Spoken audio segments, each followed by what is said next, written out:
Cara ngunduh aplikasi undak usuk basa Sunda diantara nanya eta kahiji, buka Play Store dina Android. Tuluy, ketik undak usuk basa Sunda di bagian pencarian di bagian luhur Play Store.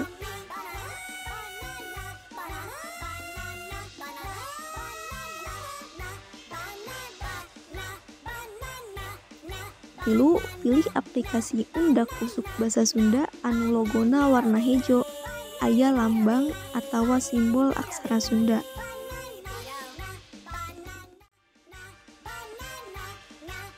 Kaopat, klik install, tuluy tungguan nepikeun kaberes. Aplikasi undak usuk basa Sunda siap dipake.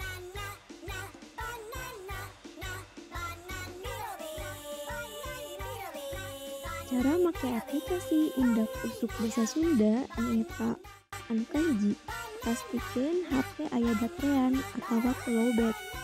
Kadua, dina layar awal HP klik aplikasi atawa icon undak usuk basa Sunda. Dina mimiti tampilan aplikasi undak usuk basa Sunda aya tampilan huruf A nepi ka huruf Z. Katilu, tinggal klik huruf mimiti luyu jeung kecap anu rek diteangan. Bisa diteangan kecap anu rek diteanganana. Tah, dina ieu aplikasi teh kecapna diruntuykeun kalawan numutkeun basa kasarna atawa lomakna tina eta kecap. Nu kaopat, lamun hayang leuwih gampang, bisa diteangan dina kolom pencarian di luhur belah katuhu.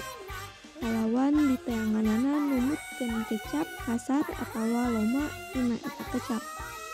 Di dinya teh aya tampilan basa loma anu warna bulao, basa lemes jeung sorangan warnana anu hejo, jeung basa lemes jeung batur warnana kayas. Kalima, lamun geus beres, saupama rek balik deui ka tampilan anu utama, bisa diklik tanda panah di luhur belah kenca.